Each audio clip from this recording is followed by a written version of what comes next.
bàbá Adébóyè ti jáde sọ̀rọ̀ o lórí ọ̀dọ́mọkùnrin tiktoker tó ń bẹnu àtẹ́lù wọn tó ń sọ̀rọ̀ sí wọn ṣàkàṣàkà.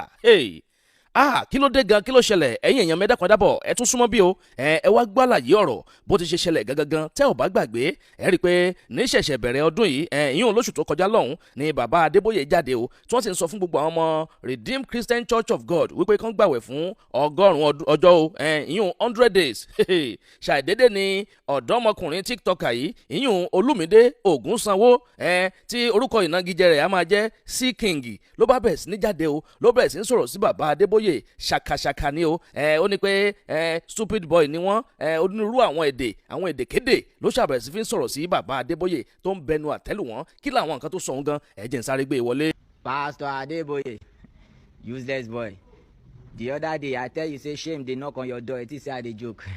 Shey the shame never dey knock on your door like this. I tell you, I warn you, you no hear o. During Jonathan, when Jonathan dey wey the economy better pass this one like mad, you come outside though without your play card. Did they see your picture? You come outside, come dey protest. Now when una don bring down una corruption enter, you don bring down your jagaba enter now. You dey tell us say we need prayer for restoration. You say make we dey thank God, say dollar no enter 10k. You see say you be jobless and a useless person. Now evil person una be for this life. I don tell una say una go receive one after the other. This time I no need to dey shout again.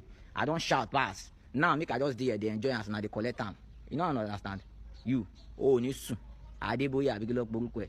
I'm outside. Let's party. Ọ̀rọ̀ yìí gbẹnu tán ó lékenkà bẹ́ẹ̀ náà ló pakasọ o ẹ gbọ́ bí ọ̀dọ́mọdékùnrin yìí ìyún C King bó ṣe ń bẹnu àtẹ́lu bàbá Adébóyè tó ń sọ̀rọ̀ sí wọn ṣàkàṣàkà eléyìí gan ló ṣokùnfà bí ọ̀gbẹ́ni kan tá à ń porúkọ ẹ̀ ní James Adamu tó jẹ́ agbátẹrù àwọn Christian Forum kan ló bá jáde pé èyí àpọ̀jù bí bó ló ṣe máa sọ̀rọ̀ sí bàbá wa Ìhè Adébóyè ṣàkàṣàkà báwọn pé ara tòun ò gbà ń tòun o ló bá gbìnàyà ló di àgọ́ ọlọ́pàá o ló lọ kọ petition ní petition ọ̀hún lógún gbọ̀nràn o wípé onírúurú orúkọ ní C King ti ń pe bàbá àwọn o ìyẹn Pastor Ìhè Adébóyè wípé káwọn ọlọ́pàá kán bá wọn gbégbèsè tó ní agbára lórí ọ̀rọ̀ yìí pé ọ̀gbẹ́ni yìí ó gbúdọ̀ fojú winá òfin ni o làwọn ọlọ́pàá náà bá ṣiṣẹ́ wọn bí iṣẹ́ o lórí pé wọ́n ń gbé lọ sí ilé ẹjọ́ láti rí i dájú pé ó fojú winá òfin lórí ọ̀rọ̀ ṣàkàṣàkà tó ń sọ sí ìránṣẹ́ Ọlọ́run yìí tẹ́ ẹ̀ bá sì gbàgbé náà ẹ̀ rí i pé ọ̀gbẹ́ni C King náà òun náà ti fìgbà kan jáde o tó ń sọ̀rọ̀ sí Inspector General of Police ẹjọ́ yìí náà sì wà ńlẹ̀ fún kó tó di pé gbogbo ẹ̀ ṣáà ń peléke ni lẹ́jọ́ ń gorí ẹjọ́ fún ọ̀gbẹ́ni C King yìí o ẹ wò ó ọ̀rọ̀ ń gbẹnu tán o ẹ̀yin èèyàn mi ó pakasọ nígbà tó ń fi sọ̀rọ̀ lọ síwájú tó ń sọ lọ sẹ́yìn ǹjẹ́ jẹ́ mọ̀ wípé Pastor Ìhè Adébóyè àwọn kan tiẹ̀ mọ̀ nǹkan kan pa ẹ̀ bóyá James Adamu ó kàn tiẹ̀ competition àbí kò competition bóyá wọ́n ti lọ gbé ọ̀gbẹ́ni ọ̀hún àbí wọ́n gbé bó tilẹ̀ jẹ́ pé wọ́n lójútó àti lódodo làwọn rí fọ́nrán ọ̀hún tó ń jà rìnrìn káàkiri gbogbo àwọn ẹ̀rọ agbágbé pọ́gbẹ́ni kan sọ̀rọ̀ sáwọn ṣàkàṣàkà àmọ́ bàbá Ìhè Adébóyè wọ́n jáde lánàá òde yìí o torí ọ̀pọ̀lọpọ̀ àwọn èèyàn náà ti bẹ̀rẹ̀ sí ń bẹnu àtẹ́lu bàbá náà pé kí ló dé gan kí la gbé kí la jù ṣé ojú ọ̀rọ̀ tó sọ sí wọn lọ ni tó fi wá di pé ìránṣẹ́ Ọlọ́run wọ́n lọ ń arrest àwọn èèyàn wọ́n lọ ń competition against àwọn èèyàn nítorí cyberbullying nítorí cybertalking pé kò yẹ kó le tóru irú nǹkan báyẹn bó tilẹ̀ jẹ́ pé bàbá Adébóyè ò mọ nǹkan kan nípa ọ̀rọ̀ tó ṣẹlẹ̀ yìí nípa àwọn Christian Forum tí wọ́n lọ ń competition àmọ́ gbogbo ọ̀rọ̀ táwọn èèyàn ti ń sọ sí bàbá Adébóyè yìí ló ta sí wọn létí làwọn náà bá jáde lánàá dé pé àwọn ò mọ nǹkan kan pa káwọn kan tí àwọn kọ́ làwọn competition ẹ jẹ́ ń gbé fọ́nrán bàbá Adébóyè wọlé torí àwọn Yorùbá bọ̀ wọ́n ní ẹnu oníkàn báyìí láti ń gbọ́ pọ̀ ọ̀hún ẹnu ọlọ́fà náà láti ń gbọ́ mọ́tá ẹ wá gbọ́rọ̀ tí bàbá Adébóyè sọ lónìí belenjo. I heard that there was someone who lambasted me thoroughly because what's my offense? Because I asked my people to fast for 100 days. I didn't ask him. I didn't even ask anybody who is not a member of the Redeemed Christian Church of God to fast. Only my children. Only my children. God said that it will happen. I was told that some people got so angry and they went and arrested the fellow. Release him.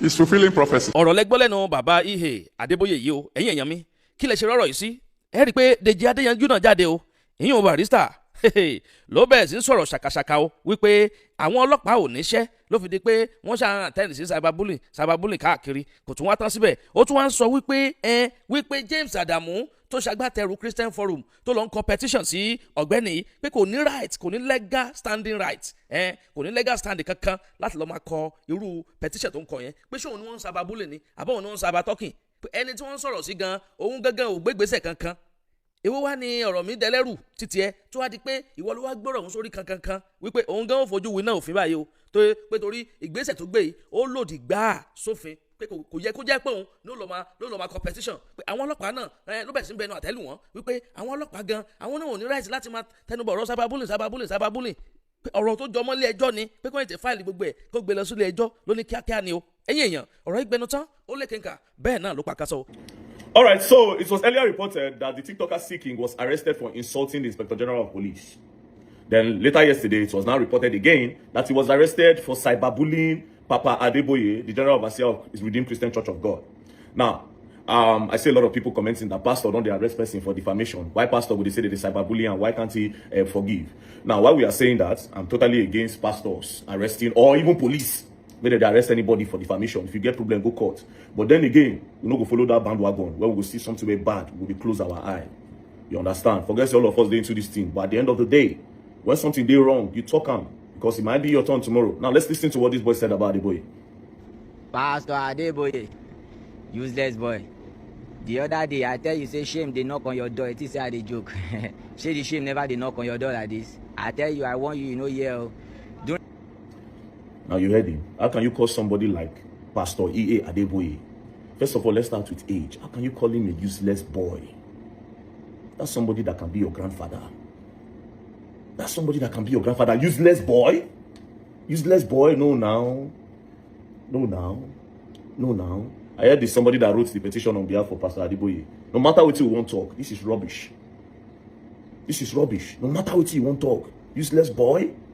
For someone like Pastor Adeboye, even if you don't follow the normal level, when you people whether they respect, in the pain tight, give Adeboye. You can come online, you can bring your analysis, you understand? You can say one or two things that you notice about them churches. Yes, fine and good. But this kind of direct insult to call somebody like Adeboye a useless boy is crazy. Nobody will take that. Nobody will take that. If Adeboye na my father, if I go find you, I go sand you, Zaka chukutuma boro banka madamu suburubudeka about lie. Leave that talk where they talk. Yes. No matter how, you get some kind of things where you no go talk. There's some kind of things where you no go talk. Who won't hear this one now? Man say I come online, call the talk say, I call the start for the boiler they talk. My baba said go call me cost me. Adeboye, whether you say fake, let's assume that's a fake pastor. Let's even assume that Adeboye is a fake pastor. But calling him a useless boy, somebody of that age is crazy, bro. I don't care the level. I don't want to know the kind of activism where they do. I see different people, they free seeking. Yes, they should free him. Yes, I'm of the opinion that they should free him as well. Even the person who filed this case against the boy, say on behalf of Pastor Adeboye, please take him to court. This one I go use police till they abuse people, and I go use police till they oppress people. I am not for it at all. I am not for it at all. But again, if the boy comments, if at the end of the day it comes out, Mona still stand on the truth, Mona tell him. You cannot call Adeboye a useless boy. You can call very that man a useless boy. You can call some people from some certain age a useless boy. Carry the age, come down. Maybe, okay, 40, reach down. Or maybe 45. Or even 50. Let's don't go 60. Don't enter 70. Don't they go 80. 90s. Useless boy. Now, for police, don't leave this one. So as now they do free seeking, when I see they tell them. Now, as for the police, and as for the lawyer, Nigerian Bar Association, you people have a fight to fight against the police, but you don't know. These people don't collect work for hand. How? You see these cases of defamation, these are small cases that should go to court. And all these are small lawyers where they court to bar. Now they're supposed to use that case to fight for court. Maybe they use them even practice law. But no, police collect this defamation. Okay, defame me, they'll rush, go pick you. They no carry and go court. Lawyers will finish now. They call them to bar now. They'll come go to sell their sheets. Some of them, they'll call them barrister. They don't go ever work for law firm. They don't go ever get case till they marry. This barrister, they do wedding. They don't turn housewife. The law where you go study, nothing. All these defamation cases, they're supposed to kind of give them, maybe they use and practice which they study for school. Suppose kind of give them, hey, defame me, police carry. They defame me, police carry. Nothing I hate with that thing. If you feel say, okay, yes, to the top page, man, I go court. Man, I go court. Even this Christmas matter now. Even as that. But you want to know what made them go court? Because that one are rubbish. They'll go carry down and go through it for prison. Want one evidence. So I need to go quick and make a go look for a beg. Yes, now beg the fee beg for that one. You know, get power. You know, number one, that one, this man, I know if you get lawyer.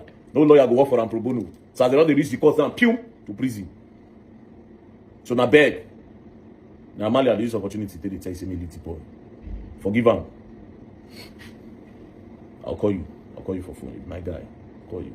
You the boy. Everybody don't see a nonsense boy. Leave him. Now only son for him, mama. Mama don't cry, tire, beg. Go leave him. But please, while we are talking about oppression, using police to oppress and harass, I beg, this defamation thing, and the person will be the victim, I be the person where they talk. Be careful. There are some lines you should not cross. Peace and love, don't play. Else you go and learn, and you will learn the hard way when they lock you up. kí ni nǹkan tẹ́yìn rí sọ̀rọ̀ ẹ dákun dábọ̀ ẹ bá mi kọ́mẹ̀ntì abala àríwú sí nísàlẹ̀ fọ́nrán yìí bẹ́ẹ̀ sì ni ká bá mi pín fọ́nrán yìí káàkiri lógúnlógún.